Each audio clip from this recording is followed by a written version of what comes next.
So, you've probably heard that old adage that every person has at least one good book in them. I believe in something grander than that. I believe that every great person has at least one great beer in them. All they need is a fearless brewer like me to coax it out of them.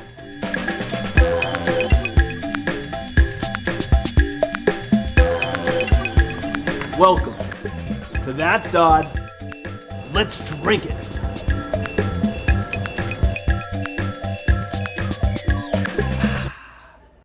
Action.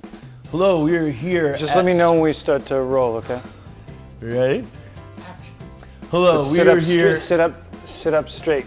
Today we are here in sunny downtown Los Angeles at Sweeney's Ale House, and I'm here with my college buddies, Joe Truglio and Ken Marino, who are killing it in Hollywood as actors on shows like Marry Me and Brooklyn Nine-Nine, but today I am going to kill them, or at least their taste buds. We're going to take them on an epic IPA voyage. And IPA, of course, is India Pale Ale. That's the fastest. Tali's Italian. Yeah, the way he talks with his hands. At any rate, we've been brewing super duper hoppy beers at Dogfish Head for almost 2 decades. Ooh, super duper. 20 years. But we've never really attempted to brew the hoppiest beer ever proven to be brewed by mankind. Probably a good reason for that. Yeah, it's probably dangerous. Our goal here. Join us. Who is Max Headroom? Before unleashing my crazy experiment on Ken and Joe, I need to build up their tolerance for hops with a tasting of the 3 hoppiest beers Dogfish Head currently has in production: the 60, 90, and 120-minute IPAs. Hops are a flowering plant, and the alpha acid in the female plant is what gives bitterness to beer, especially the mouth-puckering India Pale Ales that now dominate the market. Brewers measure the hoppiness in beer in IBUs, or International Bittering Units. Those light lagers you see everywhere on TV, they're about 6 IBUs. The insane beer I brewed for Ken and Joe today clocks in at over 658 IBUs. We're gonna start at 60 and work our way up. Do you guys remember when we first started hanging out and drinking beers? You were like a handsome model. Back in the mid to late 90s. In the late 90s. But then, what was the downfall? Beer. When they said, okay, now you're what's in front of the camera, pose. What's your other look? Yeah, what's your other look? So, I'd be like, yeah, that's right. And then they were like, maybe get into something else. Beer. I remember, we were roommates, and I remember that you had a 3-keg setup with regular kegs, the kegs that you see at a keg party, and then somehow you MacGyvered them together.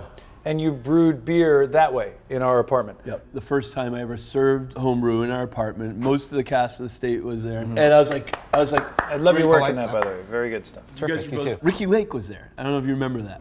I made a pale ale for the first one with cherries, and I stood up on our coffee table, Ricky Lake as my witness, and you guys, and said, "This is what I'm going to do in my life." What do you guys think? So, it's fine. It's good. It's very good. This is excellent. Fine. It's a very tasty beer. I don't understand the whole IPA craze. They've existed in England since the 1800s, but the IPA style is the fastest growing beer style in America. I did not know that until now. I cannot go to a restaurant without hearing somebody go, what IPA do you have? Wow. What's your IPA? Wow, is that your beer geek? What kind of IPA do you have? What IPA do you have on tap? When I drink a beer, I want something that has a kind of a bite. And that's what IPA is, right? Yeah. That bite is the bitterness, the earthiness, the herbaceousness of the hops. Herbaceousness. Yeah, it's a word. You guys have kids. Do you ever use that as a, like, don't be so herbaceous? Do you ever? When they don't bathe. IPAs are truth serums, particularly as you... Is that true? Yeah. And if you walk up in bitterness and intensity... Right. So, what do you mean it's a truth serum? What the hell is that? You know how it is when you're with good friends, you haven't seen each other for a while. Oh, you mean the drunker you get, the more loose-lipped you get? Not drunker, just the more you're enjoying your beer. Please don't use drunker on this show. You can't say drunk when you're rather on a you don't. beer show? I'd rather you don't. I object. Sam. Yes. Does the CIA know about this truth serum deal with the IPAs? Because I feel like you can get in on some great government contracts here.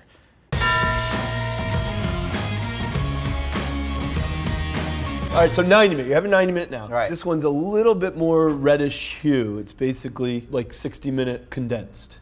Remember that thing you used to do to get the foam down? With the oil on the your oil on your nose. nose? Does that really work? It does. So what is the difference between 60, 90, and like 120-minute IPAs? Basically, one takes 60 minutes to do something. Right. To boil. Is that right? Once the beer starts boiling in the boil kettle, that's like the brewer's equivalent of a chef's spice pot. And this one spice that every brewer adds is hops. When you're brewing the beer, you're adding the hops in the boil kettle for bitterness. And the earlier in the process you add them, the more they contribute to the taste and bitterness. The earlier you add them. Yep, and the later you add them in the process, the more they contribute to the aroma. So basically, it's all boil time. It's the duration of the boil, but also the holy trinity of beer, other than water, is barley, hops, and yeast. Okay? Right. The hops gives the bitterness to the beer. Barley is what gives you your fermentable sugars. Yeast is the living organism that eats the sugars, poops out alcohol, and farts CO2, bubbles. So that's how your beer is made. I do smell the yeast farts. And this is how you sell it to... It's how you describe the process of fermentation. This is delicious. So this is the 120. Notice the difference in color. Unlike the other beers, this beer is unfiltered, so it's pretty damn hazy. How much nose oil did he get in there? It's a lot different than the 60 and the 90, right? It's heavier. That's not true. I'm just... It is thicker than the others. This is the strongest IPA in America, between 16 and 18% alcohol. Which is that why, true? Yeah, which is why we do smaller portions. But it didn't taste... It twice didn't as strong as 90. Yeah, I remember having barley wine when we used to steal things from bars. We never did that. We never did that. Never did that. Of course, I'm kidding. Yeah. This is sweeter. Yes, good point, Joe, because... More yeast. More barley. Well, more barley. So barley. When you're brewing beers this strong, the yeast is eating the fermentable sugars, but at a certain alcohol content, the alcohol itself becomes toxic to the cell wall of the yeast. Ken. No. What? Somebody was talking about brewing beer to the point where I fell asleep. So I was talking about when the yeast eats the sugar in the beer, and the yeast is what creates the... Joe, wake up!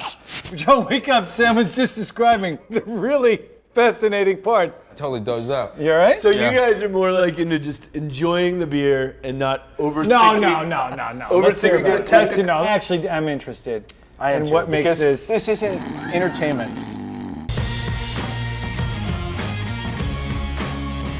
So guys, we've done some tests to try and brew the hoppiest commercial beer. How do you gauge that? But how Crazy amounts of science we sent out to an independent lab and proved that this is the hoppiest beer commercially ever brewed. How did you do it? Yeah. Here's how we did it. Most hops used in brewing come in pelletized or whole leaf form. For this beer, we created super concentrated extracts and oils from specially grown experimental hops to achieve uncharted levels of bitterness. The 120-minute IPA we drank is about 120 IBUs. Right. Really? And the beer Ken and Joe are about to drink is a face-melting 658 IBUs. It's been verified by an outside lab as the hoppiest commercial beer ever made. And my plan is that these guys will become the first brave civilians to taste it outside our brewery. What's the name of your beer? Hulad. What? Hulad. Is that the name of the beer? HOOLAWD. 2 words. Two different separate words. Is that set in stone? Or? I assume that you have saloon doors at your brewery. Do you walk in like, Dogfish facilities always. we need to make the Even in my strongest house. IPA. That's the vision I had this morning. He's got a while I cigar that's almost burned down. We need to make the. We gotta make the strongest. What are you IPA. gonna do about the IPA? Hey, I'm lefty, so see here. See here, you hops stat. ready for the next step? Of course we're ready. Yeah.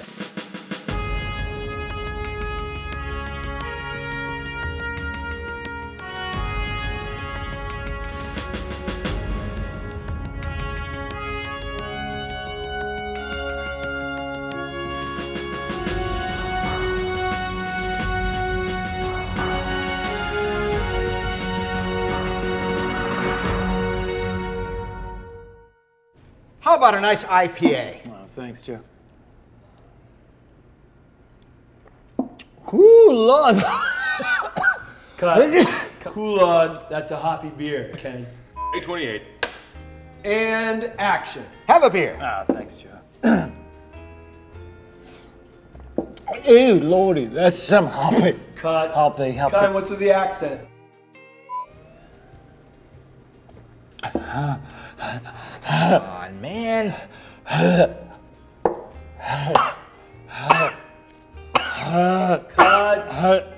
Have a beer, kid. Oh Lord, that's hoppy. Ugh, God.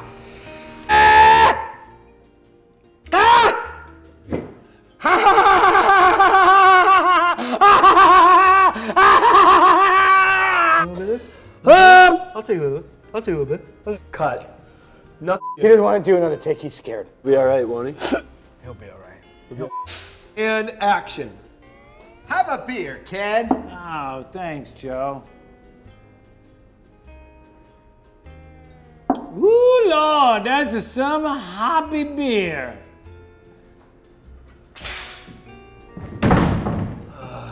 Cut. Let's break for lunch.